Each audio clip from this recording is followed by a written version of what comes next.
sa tànk sama tànk loolu la nopp bi di firi buñ ko waxee nag mooy ñi nga xam ne ñu ngi am ay xaajaloo ci seen diggante moo xam digganteel boo xam ne diggante sëy la jëkkër ak jabar wala diggante ñaar ñi nga xam ne dañuy bëgg a sëy nekk ci yoon boo xam ne ñu ngi planifier pour mën a sëy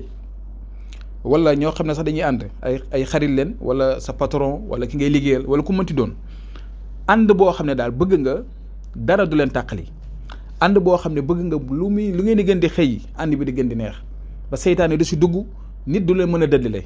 te jamono ji dafa bëri couple yi moom mun naa wax ne jamono juñ toll nii moo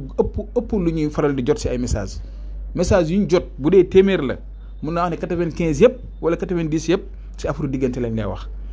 bu ngeen déggee loolu nag mooy waral ne yombut lu jafe la ndaxte lii bu ko yàlla yombaloon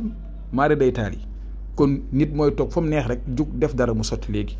mun nga ko def jabaru jàmbur wala nga def ko innocent wala innocente wala nga def ko koo xam ne si ni maanaam tey mu ngi sëy wala koo xam ne jëkkëru jàmbur la wala koo xam ne sax tey gis nga ko nii rek bu ko caaxaane dem def ko loolu moo tax yàlla yii nii yàlla di ko faral di jafeel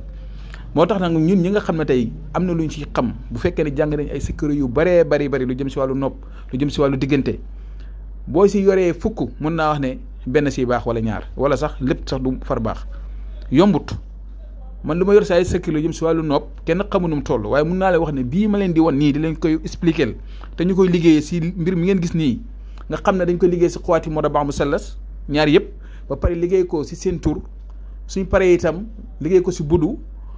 ba pare itam danañ ko jël liggéey ko si kànnaar suñ paree nit ki dañ la jox benn parfum boo xam ne moom ngay utiliser su ko defee doomi aadama boobu nga ko def sa jëkkër la sa jabar la ku mënti doon xelam du jóg si yow mukk nu muy gën di xëy da la gën a bëgg bu nit ki wanoon la ginnaaw waatal la ne man mii dootuma dellu si yow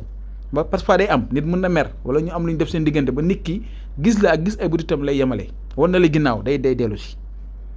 bàyyi na la dana la ñëw jàppaat la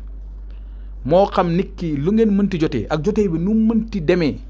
moom fu mu mënti dem dana dikkaat moom moo xam ne naka lay def nag pexe yu mën a def dana ko def ba fexe ba yi ñaar ngeen juboo